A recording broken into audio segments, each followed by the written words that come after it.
Dear students, in the last class we are already discussing the algorithms and flowchart. Okay, so flowchart means it is a diagrammatic representation of algorithm, or it is the blueprint of an algorithm. So whatever the instructions we are writing for the algorithms, that can be converted into the flowchart.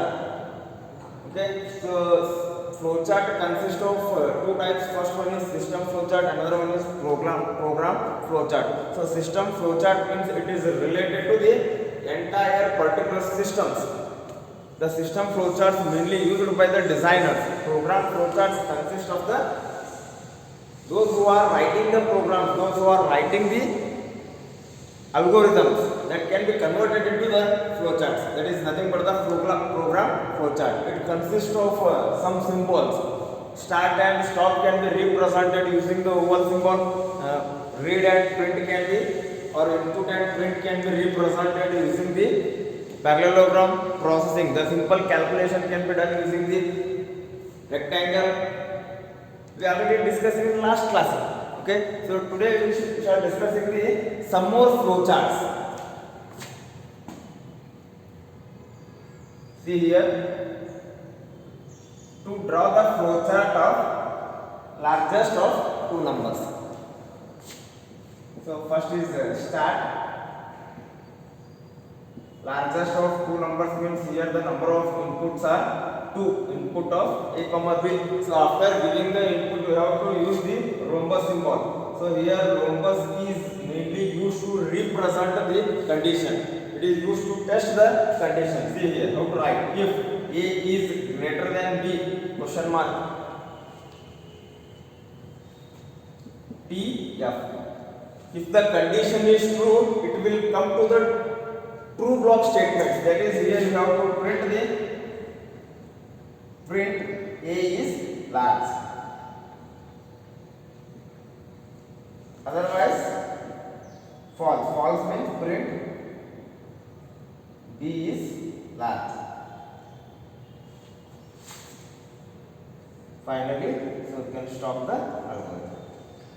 That is flowchart. So this is the method for drawing the flowchart. See here, first one is start and last one is stop. That can be represented using the oval. Input print can be represented in parallelogram. See here, in the previous flowchart simply we are using the rectangle because that is only the simple calculation. Here it is a comparison is there. Here a and b will be compared. It can be represented using the rhombus symbol. If a is greater than b, for example, if I given 20 and 10, 20 is greater than 10. Question mark means either it will execute this side or either it will execute this side. 20 is greater than 10. That is correct. That's why T, true block statement. Here it will execute print A is large. After that it will come to the stop. Suppose if I enter 20 and 100, condition is wrong. It will come to the false block. Here T and F indicates true and false. So this is the method for drawing the flowchart.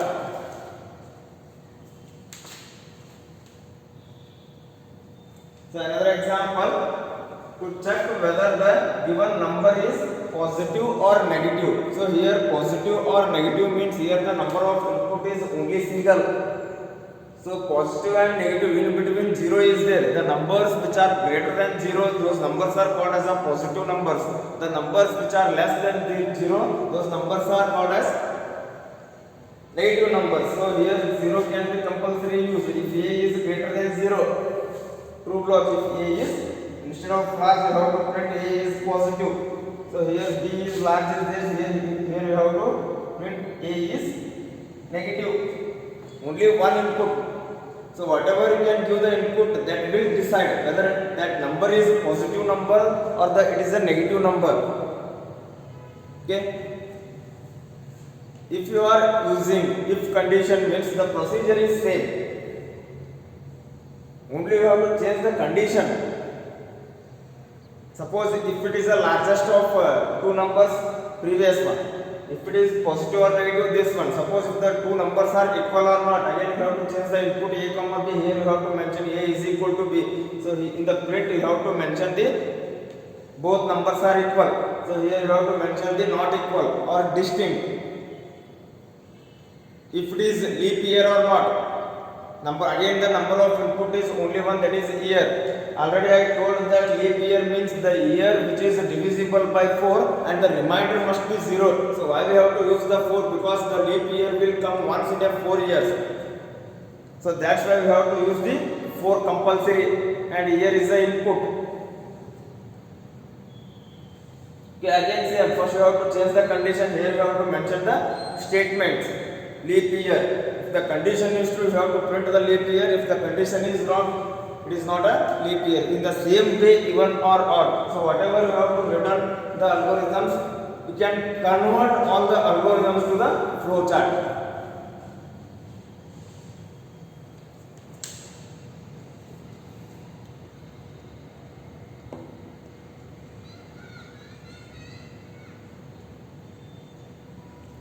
So then what are the advantages of using the flowcharts? So the flowcharts are mainly used to understand the flow of data, flow of programming solution. So how you are solving the problem, so that can be represented in a diagrammatically. Easily you can understand the concept.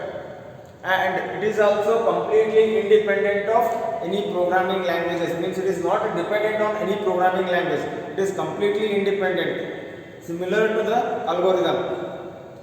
So once you can convert the algorithm into the flowchart, then it is easy to convert to the program.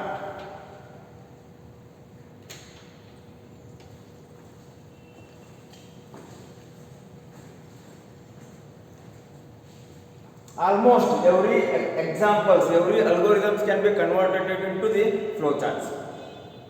So once we can understand the algorithm, once we can understand the flowcharts, then it is easy to learn, it is easy to understand the programming concepts. And whatever we have to mention the steps in the flowchart, so it is a sequences of steps. It is a sequences of steps. Means you cannot skip any steps. Step by step you have to solve. Then only it is easy to understand the particular problem. Okay, so these all are the advantages of flowcharts. Then what are the disadvantages of flowcharts? Again, it is time consuming, because once we have to write the algorithm, again that algorithm is converted into the flowchart. So easily you can understand, there is no problem, but it will take time to draw the flowchart. So that's why, so it is a disadvantage. It is a one disadvantage of using the flowchart.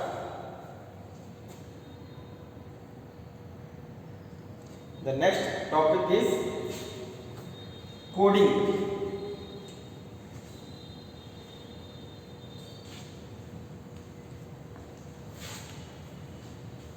Coding.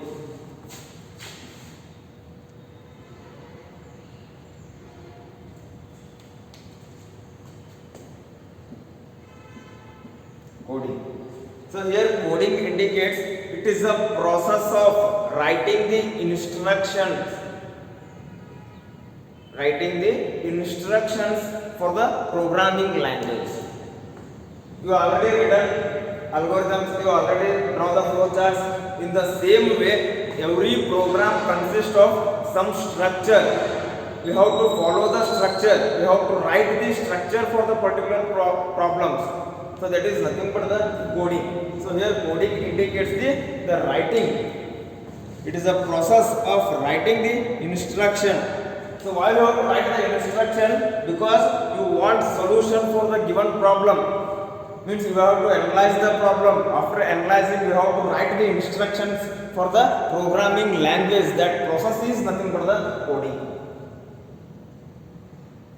You can consider any programming language, either it may be the C, either it may be the C++, or either it may be the Java. So you don't bother about any programming language.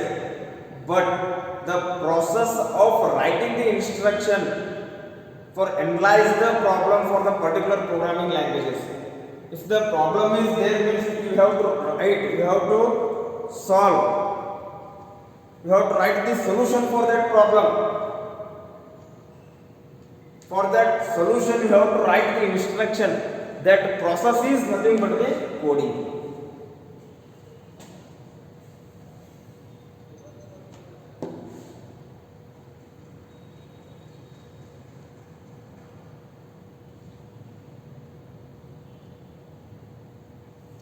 Next is testing and debugging. Testing and debugging.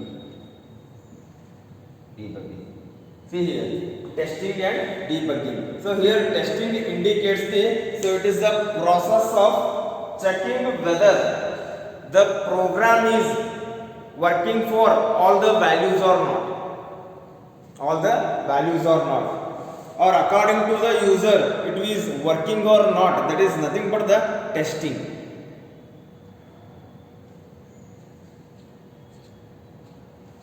For example, so if we consider the software, billing software. For example, if you consider any supermarket, so in any supermarket always you have to use the one software for billing purpose.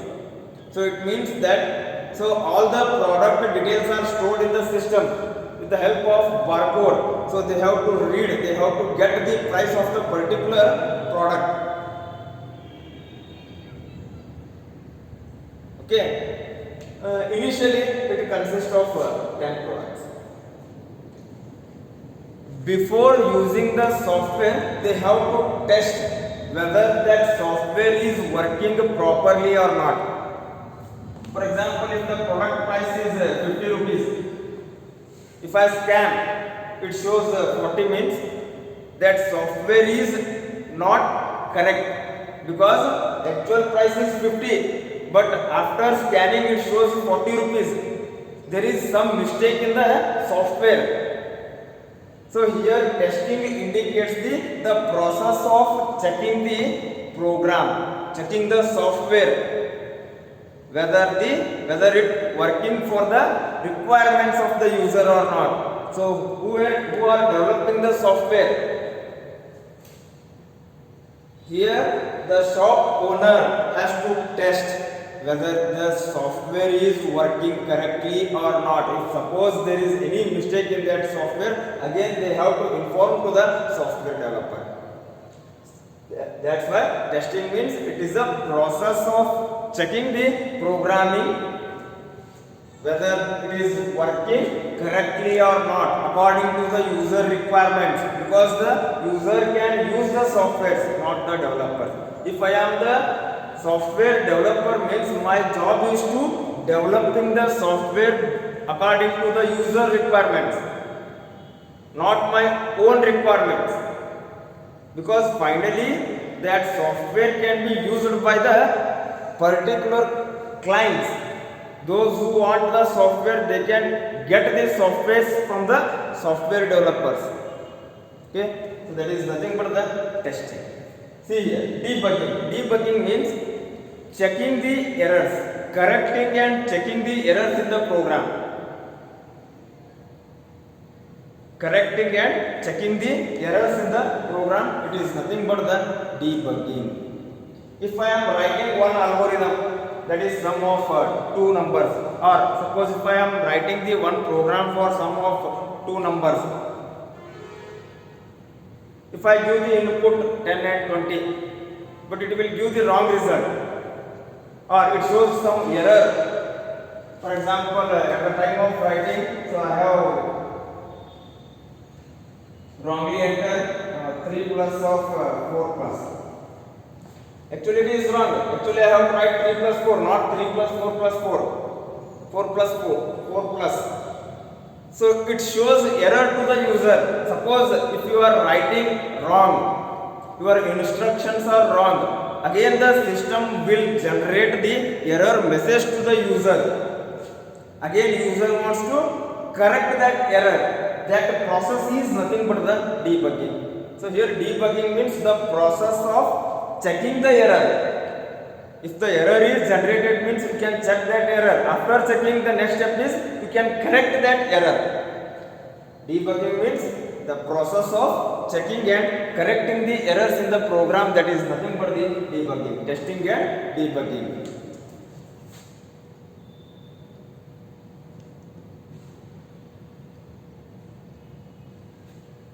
And in the errors there are three types. First one is syntax error, second one is logical error,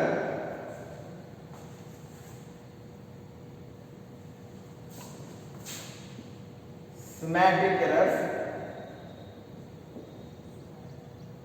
runtime error. There are four types of errors.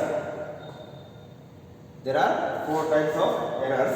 First one is syntax error. See here, syntax indicates it is a general format. In the programming language, syntax indicates the general format. For example, in mathematics, there will be a lot of theorems will be there. Okay, the theorem conclusion is finally one general format will be there. Based on the format, you have to solve the examples. In the same way, syntax means general format in the programming language. So, at the time of writing the program, if you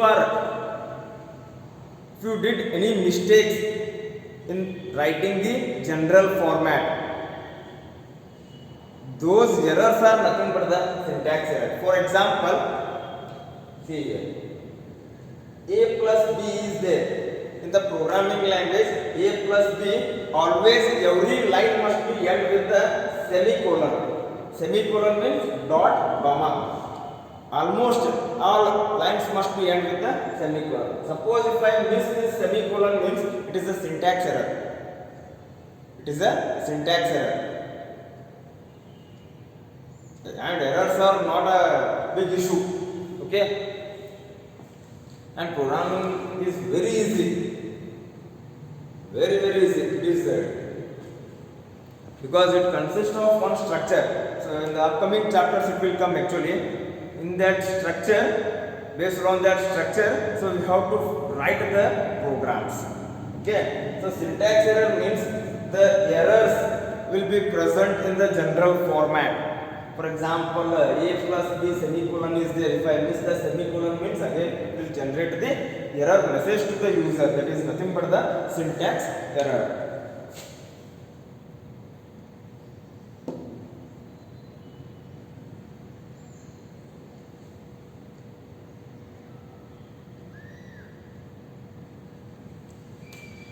Second one is logical error. Logical error means if there is any logic, if there is any error in your logic, that is nothing but the logical error. Logical, if for example, sum of two numbers, the logic is a plus b.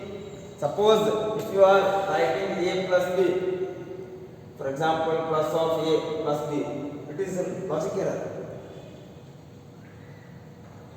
So whatever the errors will be present in your logic, those errors are called as the logical errors. Third one is semantic error. Semantic means grammatical mistakes. In your program, if there is any grammatical, syntax and grammatical mistakes in the program, again those errors are called as semantic errors. So runtime errors means if you are executing, there is no error. At the time of giving the input, sometimes it will generate error. For example, a is equal to 5, a is equal to 15, b is equal to 5, c is equal to 5. A divided by b minus c. Its answer is infinity because the integer by 0 is infinity. Those errors are nothing but the runtime errors. Suppose in the scientific calculation, so just you can enter any integer divided by 0, it shows logical syntax error. In the same way here also. There are four types of errors: syntax error, logical errors, semantic errors, and runtime error. And you will get a clear idea when the college will start and the lab will start.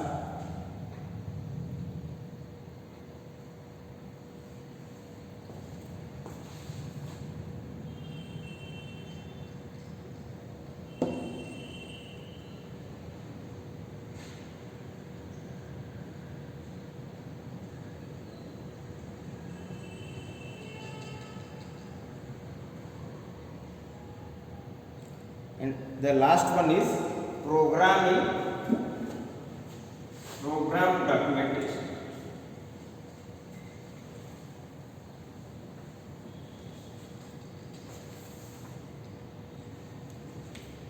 Program documentation or documentation.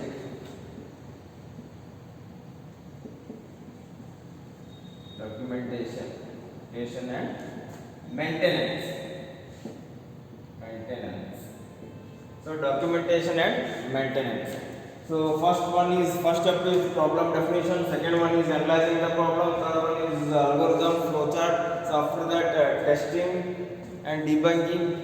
Okay. So finally documentation and maintenance. So here documentation is nothing but it is a process of referencing the program maintenance. Means you have to maintain the one document for references, programming references, whatever you can write the program. This document explains about the programming. So whatever you have to perform the operations in the programming, that can be maintained in one document. That is nothing but the documentation and maintenance. For example, if you are writing any program, so what is the application of that program? So why you have to write the program? For what purpose you are defining the program? Okay, so that all can be mentioned in the documentation, and you have to maintain the particular documents for it. So that is nothing but the documentation and maintenance. There are two types of documentation. So first one is internal, second one is external. Again in the documentation there are two types. First one is internal documentation, second one is external documentation. So internal documentation means it is related to the internal part of the program. In the program, at the time of defining the program, so what are the characters, what are the variables we have to use, that can be mentioned. And what is the logic, which type of logic you are defining, for what purpose you have to defining the variables, and the names must be clear. So all is related to the internal document.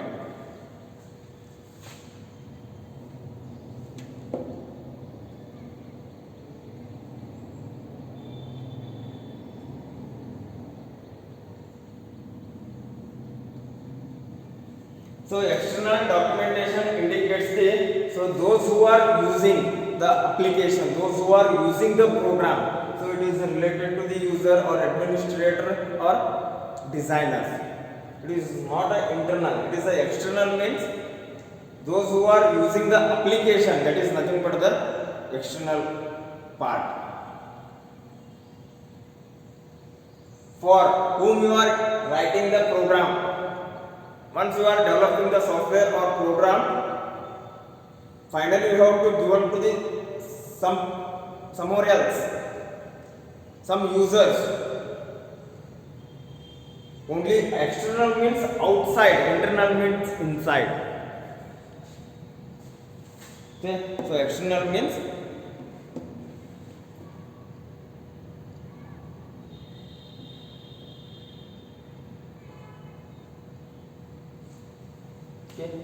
I hope it is clear. Documentation and maintenance. So documentation means maintaining the document that is related to the programming application. It consists of internal and external. So internal can describe what are the variables names used in the program. So what type of logic you are defining. So external documentation means it is a supporting, because the program or the software can be used by the other users or administrators or designers. For that purpose you have to maintain the document. Okay. So in the next class we will discuss some more concepts. Thank you.